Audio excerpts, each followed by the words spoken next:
Departure by Ellen Wake.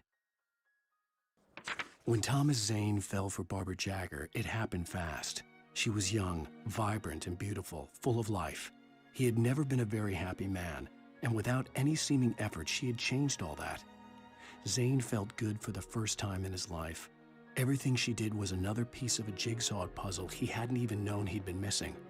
And best of all, she made the words flow, strong and sharp. She was his muse. Zane could feel the poems, taking form, shaping things. As he experimented, he imagined he could almost feel the power surging through the keys of the typewriter. It exhilarated him. But there was fear, too. If not for his young assistant Emile, he would have given it up. But Emile convinced him otherwise. He, too, had a way with words. Zane cut its heart out, but it didn't die. The thing that wore Barbara's face kept crooning sweet nothings sugar-laced with poison. He put on the suit, untied the monster from the chair. The thing in his arms thrashed weakly, but he held fast. He stepped outside, off the pier, and into the dark water, a sinking pinprick of light descending toward a bottom that never came. Thomas Zane knew he had to remove all that had made this horror possible, including himself. That was the only way to banish the dark presence he had unleashed and now looked at him through the eyes of his dead love. But he also knew that despite his best efforts, it might someday return. So even as he wrote himself and his work out of existence, he added a loophole as insurance, an exception to the rule. Anything of his stored in a shoebox would remain. The Poet and the Muse, lyrics by Old Gods of Asgard. The first verse. There's an old tale wrought with mystery of Tom the poet and his muse, and a magic lake which gave a life to the words the poet used. Now the muse, she was his happiness, and he rhymed about her grace, and told her stories of treasures deep beneath the blackened waves, till in the stillness of one dawn, still in its misty crown, the muse she went down to the lake, and in the waves she drowned. The Poet and the Muse, lyrics by Old Gods of Asgard, the second verse. The poet came down to the lake to call out to his dear. When there was no answer, he was overcome with fear. He searched in vain for his treasure lost, and too soon the night would fall. Only his own echo would wail back at his call. And when he swore to bring back his love by stories he'd create, nightmares shifted in their sleep in the darkness of the lake. The Poet and the Muse, lyrics by Old Gods of Asgard, the third verse. In the dead of night she came to him with darkness in her eyes, wearing a morning gown, sweet words as her disguise. He took her in without a word, for he saw his grave mistake, and vowed them both to silence deep beneath the lake. Now, if it's real or just a dream, one mystery remains, for it is said on moonless nights they may still haunt this place. The Poet and the Muse, lyrics by Old Gods of Asgard, the chorus. And now to see your love set free, you will need the witch's cabin key. Find the Lady of the Light, gone mad with the night. Find the Lady of the Light, still raving in the night. That's how you reshape destiny.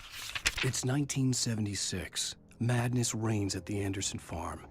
Contrary to all logic, the headiest ingredient of their moonshine is unfiltered water from Cauldron Lake. The Andersons feel like gods. Odin can't stop laughing. He contemplates cutting his eye out. Tor runs across the field, naked, shrieking, hammer in his hand, trying to catch lightning. Their songs have power. Something ancient is stirring in the depths, coming back.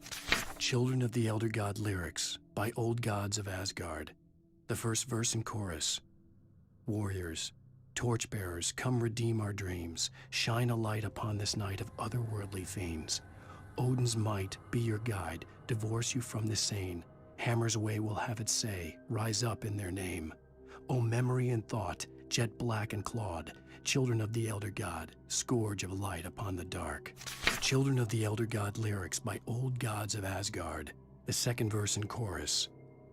Scratching hag, you can rake your claws and gnash your crooked teeth. You've taken slaves like ocean waves, now feel the ocean seethe. Father Tor bless the war between the dark and light. In their songs let their wrongs bring disillusion's night. O memory and thought, jet black and clawed, children of the Elder God, scourge of light upon the dark. For decades, the darkness that wore Barbara Jagger's skin slept fitfully in the dark place that was its home and prison. It was hungry and in pain. It dreamed of its nights of glory when the poet's writing had called it from the depths and given it a brief, terrible taste of power and freedom. The rock stars had stirred it from the deep sleep the poet had sunk it back to in the end. When it sensed the rider on the ferry, it opened its eyes.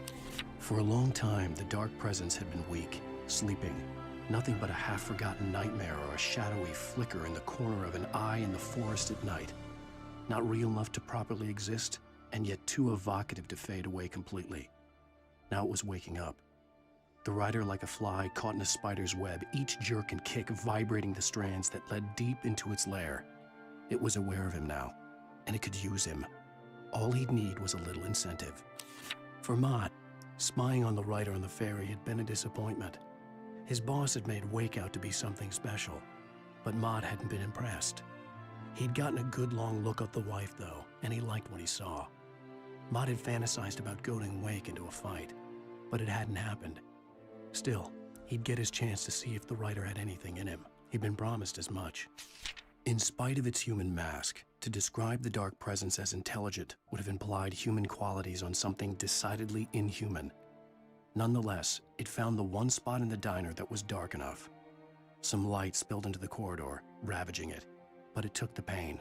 Horrible as it was, the rider would soon fix that. He would be coming to the one place where it still had power. Some of the Taken retained echoes of their former selves, but these were just the nerve twitches of a dead thing. Nothing remained but a shell covered and filled with darkness. In most cases, these puppets were enough for the purposes of the dark presence. But for anything more elaborate, as with the rider, it was different. It needed his mind. And so rather than taking him over completely, it merely touched him. Rose knew she had been gushing, but right now she didn't care.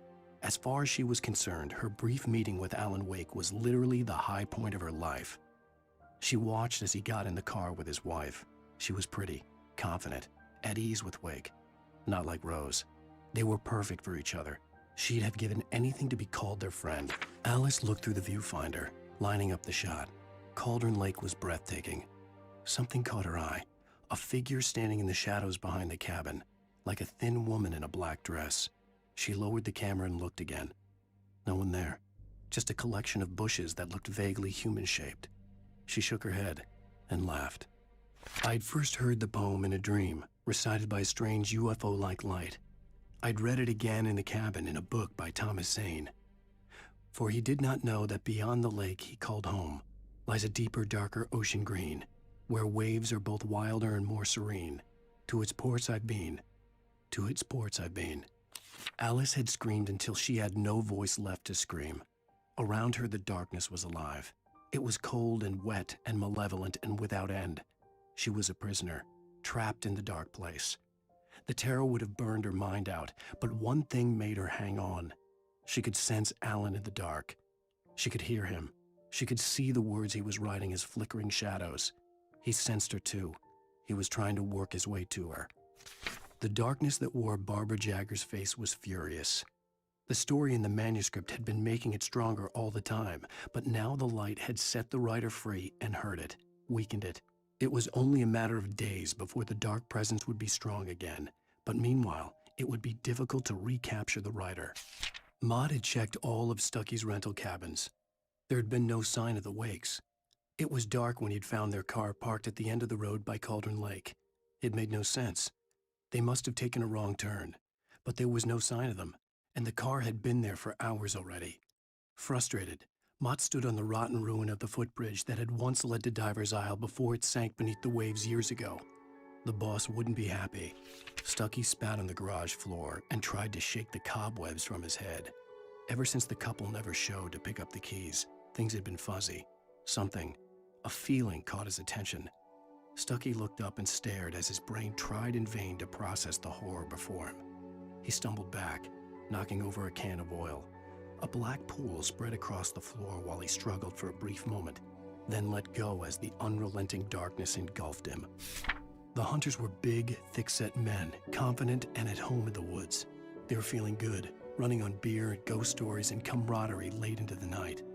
It did them no good, as they were taken by the dark presence, sucked deep into a darkness far worse than any ghost story they ever told or heard. Toby knew the smell. It was the man, the nice man who always gave him treats and never got tired of playing with him. Toby wagged his tail in excited anticipation and gave a joyous bark. Then there was another smell, a wrong smell, and it was alien enough to stop Toby in his tracks. Confused, he growled deep in his throat. The wrong smell came from the nice man. Blind animal terror pierced the dog's brain an instant before the axe followed suit. On more than one occasion, Alice had tried to explain to me how it felt to be afraid of the dark. To her, darkness wasn't simply the absence of light, but something more tangible than that. It was something you could touch and feel. Worse than that, it was something with a mind of its own, something malicious and malign.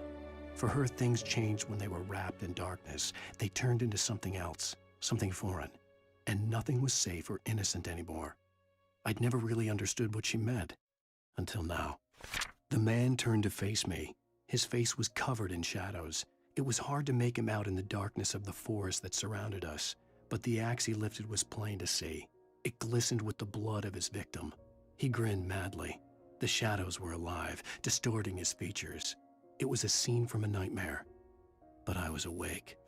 At the last instant, I changed direction and threw myself down. The axe splintered the trunk of a tree. I stumbled into the pool of bright light. My lungs burned. I was too exhausted to move. I tensed as I waited for the killing blow, but it never came. I raised my head. Nothing moved in the darkness beyond. For the moment, bathed in the cold light, I was safe.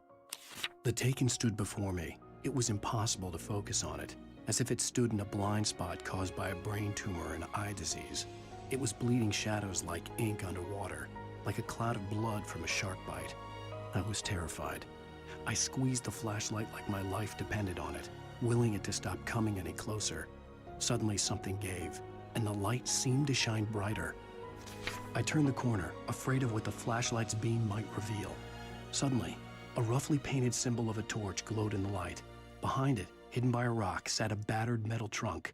It was here for a reason, packed with supplies, batteries, flares, ammo, things you need to make it through the darkness of the night. Something left behind by someone who knew what I knew, and more. I lifted the page in front of my eyes and read it. In it, I lifted the page in front of my eyes and read it. In it, I lifted the page in front of my eyes and read it. In it, I lifted the page in front of my eyes and read it. In it, I lifted the page in front of my eyes and read it. In it, I lifted the page in front of my eyes and read it. At first, I kept finding the pages as if by accident. The book I couldn't remember was either a terrible and true prophecy or an act of creation that had rewritten the world. I began to hunt the pages feverishly, for they held the answer to the mystery. With it, I could save myself. With it, I could save Alice. Shadows stirred and the wind picked up as I ran through the forest. I felt the dark presence turning its gaze toward me. Then the moonlight was blotted out by dark shadows that raced violently across the ground, moving too swiftly to be natural. Darkness gathered between the trees and melted again to reveal the Taken. No natural path had brought them here. Even after all this time, hearing the Night Springs theme caused a surge of conflicting emotions in me. It'd been my first real writing gig. Barry had known a guy who knew a guy, and suddenly I'd been a semi-regular writer on the show. I'd always been ashamed of the job. Felt it was trash. I'd wanted to be an artist, a novelist. I'd been naive back then. It had taken a long time to learn to be proud of the work. I stepped into the gas station's garage. It was dark and quiet. The place was a mess. It looked like someone trashed the place or that there'd been some kind of fight. Light spilled into the room through an open door at the back, and I made my way toward it. Without any warning, I was blinded by a bright light. An old portable TV on the shelf had come alive by itself. Impossibly, I could see myself on the screen, talking like a madman. Danny had stepped out, but what stumbled back in was something else. Something alien. A monster. Walter tried to kill it, first with his fists, then a chair. It wouldn't die. Instead, it kept coming, unaffected by the beating it had taken. After Walter managed to kick it down the cellar stairs, fear took over. He ran, got behind the wheel, gunned the engine. The booze wouldn't make him forget, but he knew he had to try. Hartman had never felt as anxious as during the week after Maud had managed to lose the Wakes. Their car stood by the path that had once led to Diver's Isle. Hartman thought about Thomas Aine's cabin in the depths. It was only a matter of time before Wake started writing. They had to be found, and fast. The moment he heard on the police radio that Sheriff Breaker had picked up Wake, He was already in his car driving toward town. There was no misunderstanding. Cauldron Lake was where Alice and I had stayed, but there was no cabin and no island. I was missing a week. What had happened to me? What had happened to Alice? I had to get her back. I couldn't face life without her. The logging site was a mess. The modular office had been pushed off the cliff. Deputy Thornton climbed up from the wreckage excited, breathing hard from the exertion. Nobody there. It's weird. Don't you think that's weird? Bored, Mulligan let out a mighty snort. Hell, it's always weird, Thornton. Just a question of sorting out what kind of weird it is this time around. The cabin on Cauldron Lake? She asked. The sheriff looked at me suspiciously. The early morning light flooded through the office windows. I would probably never have gotten out of the woods alive without her help, but I couldn't tell her the truth of what I'd faced the previous night. She'd think I was lying or crazy. She'd lock me up, and she wouldn't help me find Alice. Barry Wheeler was bouncing off the walls. He jumped on a plane after his calls were ignored by both Al and Alice for several days. It could mean that they were both on a second honeymoon, but Barry didn't buy it. Al had been way too unstable for that, not sleeping, messed up. Barry had years of experience dealing with Alan Wake, and he couldn't ignore it. Something was wrong. Nobody in Bright Falls seemed to know where Al was, but Rose, the waitress at the diner, had seen him. From what Barry could tell, Al pretty much fell off the face of the earth when he left the diner. Rose was just the kind of fan that Al hated, but she really tried to help. She was smart too, knew a lot about what was going on in the town, knew a lot about Al, even knew who Barry was. Barry liked her. That was no big surprise. When it came to women, Barry and Al rarely saw eye to eye. Barry took another sip of the heavenly coffee. He grinned at Rose. Surely this was love. Rose gushed on breathlessly. The new one will be a masterpiece, I know it. You must tell him not to listen to the trolls in the forums saying departure will never get finished. He should take his time and make it perfect. I can wait. Sarah didn't care about the legal threats Wake's agent had made. She let Wake go without argument, because there was something about him she couldn't quite put her finger on, something that reminded her of her father. She didn't think Wake would hurt his wife. Then she thought about the way he waded into Hartman, that hair-trigger rage flaring up without warning. Barry had never gotten along with Alice, but he knew Alan loved her with an almost frightening intensity. And now something had happened to Alice. And here was Al armed with a gun and saying things people got put in padded cells for. It was as if his friend had experienced a massive psychotic episode and was now totally disconnected from reality. It scared the shit out of Barry. Things were never as simple in real life as in fiction. I had lost count of the times I had wished there'd be a clear reason for my writer's block, something to fight, something to lash out on. There wasn't. I was filled with doubt. I was nothing like the hero in my books. Alex Casey had gone through his life with single-minded determination, never wavering from his goal. Even now, I was angry at myself, angry at Alice, angry at Barry. I was fumbling and I had no plan. The visitor center was sturdy, but the impact turned the front of the building into splinters. Rusty was thrown across the lobby like a rag doll and hit the far wall hard. It didn't hurt until he tried to move and saw his leg bend the wrong way, felt the broken rib stabbing him on the inside. Rusty howled in pain and fear, suddenly afraid to die alone. The air in the visitor center was heavy with an awful smell, as if some rotten drowned thing had crawled up from its grave. Rusty kept coughing blood. My eyes were drawn to the twisted shape of his broken leg. The attack had been vicious. Max whined in his cage. Rusty's eyes were wild with fear and terror. He gasped. "Mr. Wake, it happened just the way it was on that page." In that last instant of consciousness, Rusty thought about Rose. He was older than she was. Rose was barely out of her teens, but she made him feel young and forget what a train wreck his long-dead marriage had been. He still wore the ring. He'd been waiting for her to tell him to take it off. Now she never would. When Barry saw the darkness attack the visitor center, it made him a believer. The men Al said he'd shot, they hadn't been just locals on crank. Somehow the world had changed, like the channel had been switched without warning. You think you're watching a sitcom, and you're really watching a horror show. When the birds started attacking the cabin, Barry wasn't surprised, just terrified. Mott knew that Wake was smarter than him. Wake had more money, a beautiful wife, everything. And Hartman said Wake was important. That made him better than Mott. But Mott was calling the shots now. He'd expected Wake to whimper and grovel, but instead, he seemed willing to fight. Mott knew he'd gotten under Wake's skin. If only Mott actually had his wife. The thought made him shiver.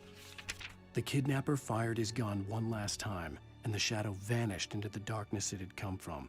See? Nothing to it, Wake. The thought of Alice in his hands was revolting. We stood on the wooden platform of Lover's Peak, the waterfall and the mountain behind us, the lights of the radio mast blinking red in the heights above. I fought with the urge to take a swing, force myself to speak. Let's cut the act now. Where's my wife? I heard them before I saw them, swooping down from the sky and screeching as they came. I spun around just as the cloud was upon me. For an instant, I stared into 100 dead eyes, black pearls glittering in the darkness. I raised the flashlight and the swarm exploded like fireworks. Feathers burned, turned into ash. I couldn't hear my scream above theirs. Agent Nightingale didn't want to be in Bright Falls. These little communities revolted him, and he didn't like the trees or the coffee.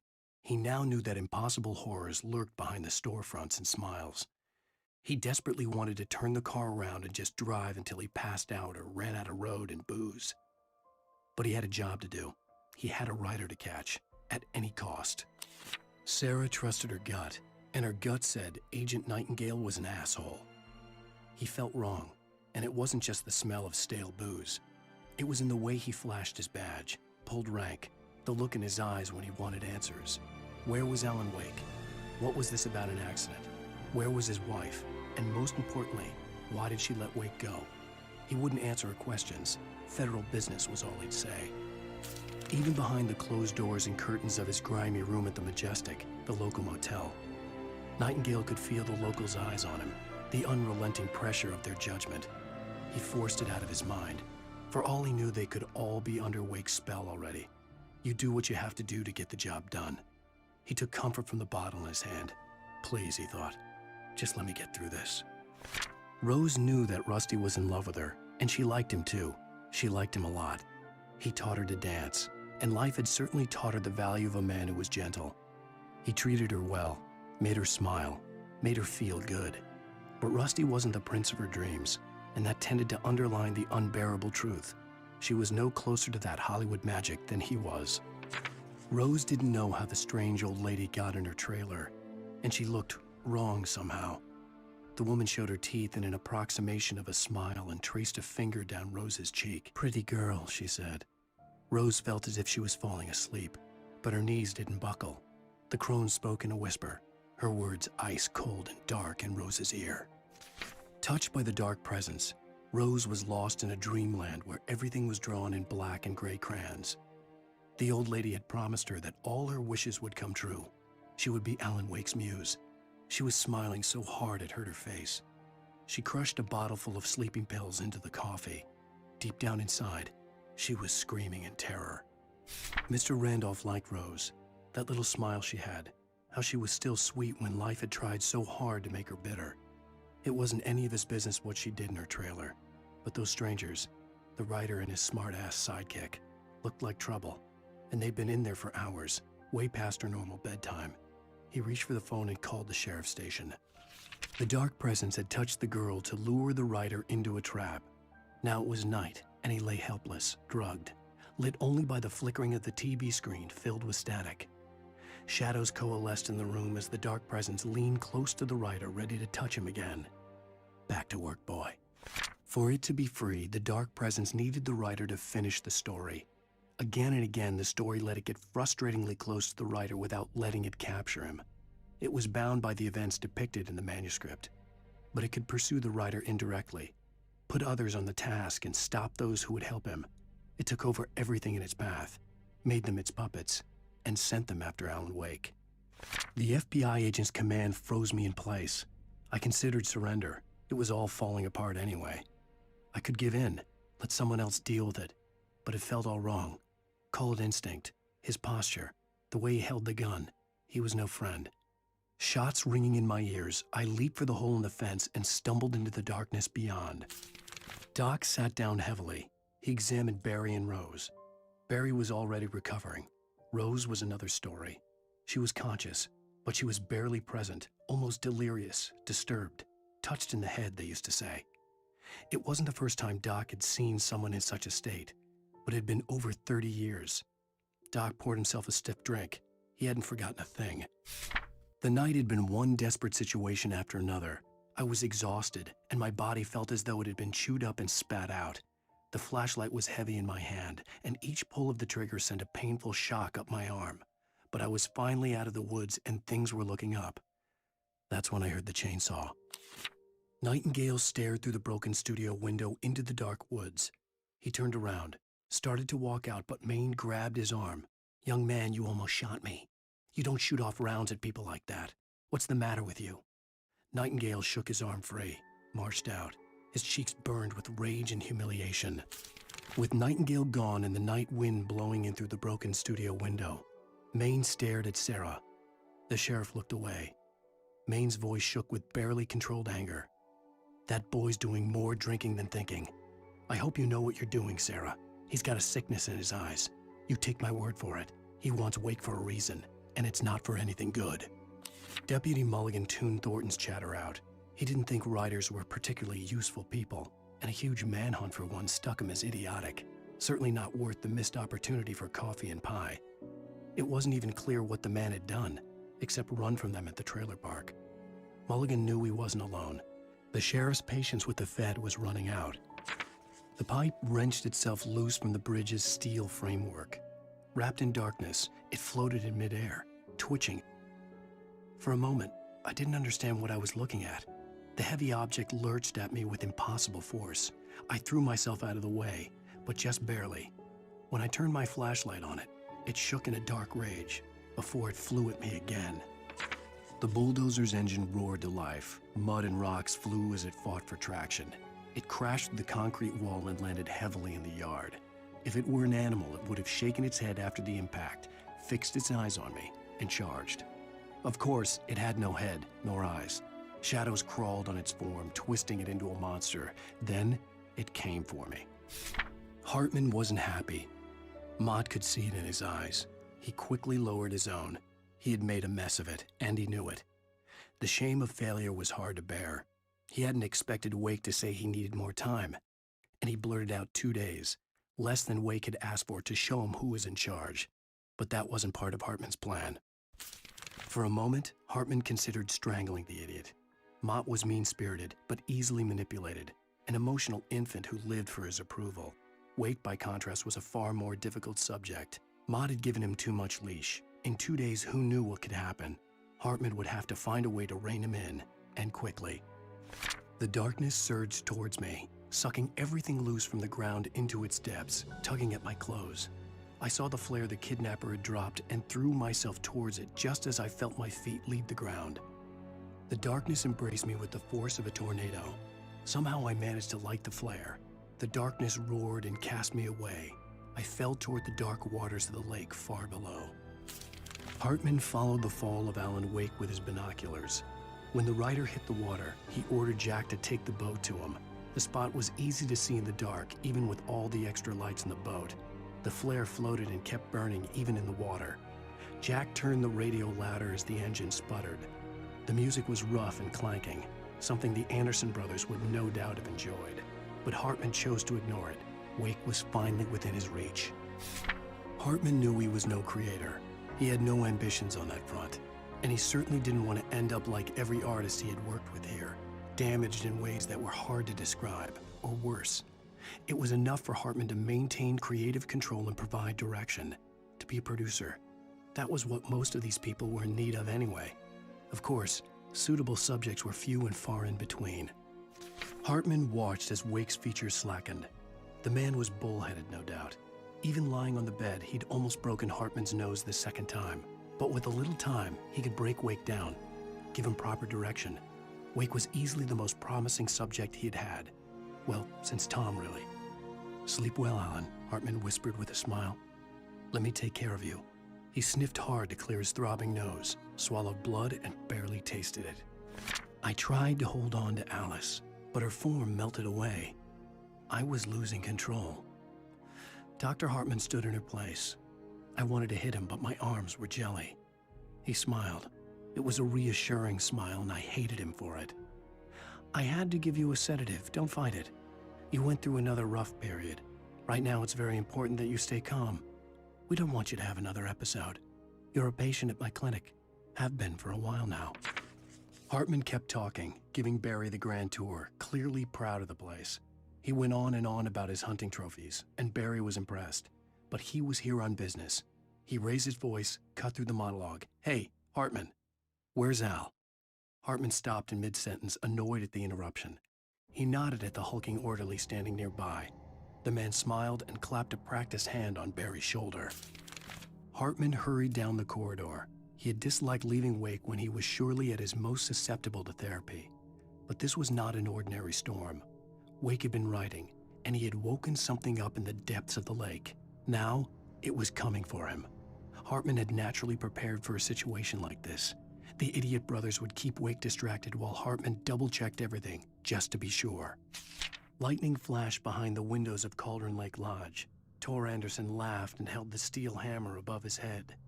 Nurse Sinclair was trying to calm him down without success.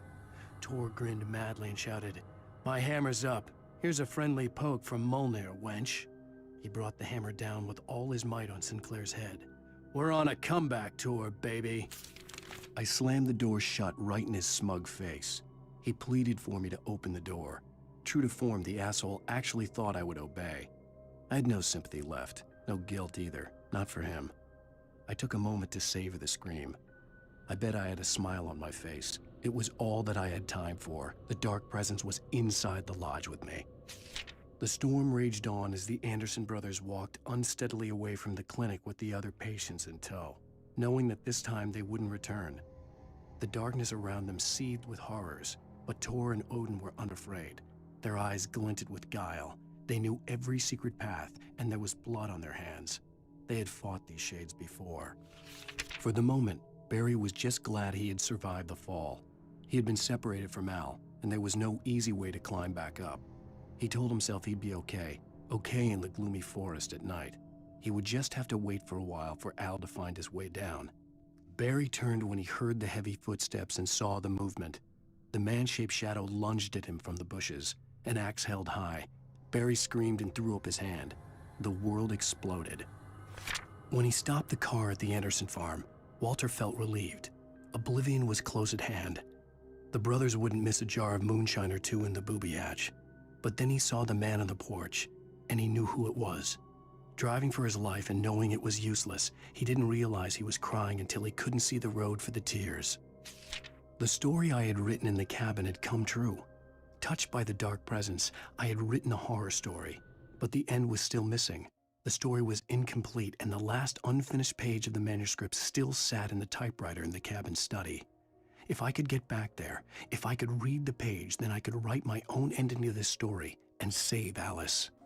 The dark presence followed the choreography laid out to it in the manuscript, growing stronger and stronger, moving like a storm from one scene of destruction to the next. But it was still bound to follow the story and chained to the dark place it came from. When the story reached the end it longed for, it would finally be free. I stared at the Viking paraphernalia that littered the area, surrounding an unlikely centerpiece. A full-size stage complete with an impressive sound system with all the trimmings, including a dragon. It took a special kind of crazy to build something like this in a remote field. When the sky split open with a deafening boom and the music started blasting, it felt strangely appropriate. Again, Alice's screams rang in the stillness of the night. I saw myself run toward the cabin, flashlight in my hand. I followed my past self. I was an out-of-body observer, a time traveler in a crazy drunken dream. This was the beginning. The night Alice had disappeared. The mystery of what had happened during the missing week was about to reveal itself. Agent Nightingale stared at the passed-out rider. The man was sleeping off one hell of a night. Nightingale felt a stab of envy at Wake's oblivion, but he had a job to do. He put the gun to Wake's head and almost became a murderer. His hand shook and his throat felt tight and dry. Biting his teeth, he tried again to pull the trigger. He lost the nerve. Wake stirred. Nightingale would have to settle for an arrest. As the deputies hauled Wake and Wheeler away, Agent Nightingale eagerly examined the stack of papers Wake had been carrying. It was incomplete, a collection of random pages, but there was enough. He saw his own name in there, among others. His hand shook with emotion. Finally, it was proof. He had been right all along. Nightingale tried to make sense of the manuscript. It was disjointed and strange. He didn't understand half of it, but it all rang true. Impossibly true. He took out his hip flask when he reached the page that described how he reached the page that made him take out his hip flask. It wasn't the booze that made his mind reel. I stared through the bars of the jail cell. Barry stood behind me, swaying on his feet, looking as ill as I felt. Agent Nightingale stood on the other side of the bars with Sheriff Breaker. Nightingale had a stack of manuscript pages in his hand. He seemed unhinged as he gloated. "Well, I've got you now, Raymond Chandler. It's all here. All the evidence, including conspiracy to murder a federal agent." Nightingale felt the situation veering out of his control, but the gun at least felt steady in his hands. He was ready to fire, resolved that he would let this happen over his dead body. And yet he hesitated. He had seen this moment before, read it in the page. He was transfixed by the déjà vu and the horror that he was a character in a story someone had written. Then the monstrous presence burst in behind him and dragged him into the night. Barry was in his element, making calls, making things happen, even if he didn't entirely know what those things were. He wouldn't let the hot sheriff chick down. Even if every noise he heard from outside, and he heard plenty, made him jump. He had only paused to text Al a message, told him to hurry up. Suddenly, Barry froze in mid-dial. A window broke somewhere in the building, and then the lights went out. Barry got back to his feet inside the Bright Falls General Store and dusted himself off. Right next to the cans of baked beans was a locked case filled with flare guns, and yet here was a conveniently placed barrel of crowbars. Barry's smile widened as he realized that this was the classic movie scene where the hero had to gear up and arm himself to the teeth. Barry threw himself into the role. Sarah was almost starting to relax. Maybe they could turn this into a win yet. Suddenly, there was a piercing sound, like a table saw gone wild, as 100 birds made out of shadows swarmed into the rotor. The chopper bucked wildly and the board lit up, telling her what she already knew. They were going down. Barry Wheeler screamed next to her. Cynthia Weaver worked hard, following her obsessive rituals, sometimes fighting them, always giving in to them in the end. She haunted the halls of Bright Falls abandoned power plant. She marked her caches with light-sensitive paint that could only be seen by eyes that had been touched by darkness and saved by light like she'd been. She was preparing defenses and supply lines for the war she knew would come. The war between the forces of light and darkness. Making her way through the water pipe alone, Cynthia was angry at the writer. Foolish young man, taking unnecessary risks. And the way he broke the rules. Didn't he understand what was at stake? Since the terrible days in the 70s, she hadn't wavered once, as hard as it had been. She was tired of protecting the town all these long years, and now only wanted to rest. In the end, Barry wasn't going to shoot Sarah. They both knew that. Once she had no chance of catching up to Wake, Barry gave up the gun and sat down on the floor, shielding his face from the merciless glare of the well-lit room. "I don't think I'm ever going to see him again," he said in a weak voice. Sarah didn't have it in her to be mad at him. Besides, he was probably right. The dark presence was no longer trying to capture the writer so he could create the ending it wanted. The writer knew too much. He was too strong. And he carried a weapon left behind by Thomas Zane, something that could hurt it. Now, the darkness was doing everything in its power to simply stop the writer from ever reaching Cauldron Lake and the dark place it came from. The bottom of Cauldron Lake was a graveyard of things the lake had claimed in one way or another over the decades. The dark presence brought them up in its wake, scattering the rotten waterlogged hull of an old boat here, the remains of a long-ago crashed airplane there, trees shattered under the impacts. The earth groaned. It didn't even notice. The dark place I found myself in was unlike anything I could ever have imagined. It wasn't solid. It flowed. It was conceptual and subjective. For someone else, an artist in another field, it would have been very different. I could sense the story of the manuscript all around me, the words and ideas floating in the air, poised to become real. After Zane had gone, I stood alone in the shifting dream that was the dark place. I had to find a way to the cabin. I'd written myself a way through this place in the manuscript. I followed the idea of a path. I'd written myself across the ocean that blocked my way, and with that, there was a bridge to the island beyond. The idea of the cabin flickered in the underwater darkness. I willed the cabin to be real. And it was. It's true what they say about the fall and the sudden stop at the end. I'd lain here in the snow while the lurid chain of scenes that had led me here kept playing in my head. A rerun of my own private snuff movie. A memory of my corpse. Alone at my own wake. Thinking in metaphors again. The femme fatale was gone. Only a sour taste remained of the kiss that killed me. This was a late goodbye.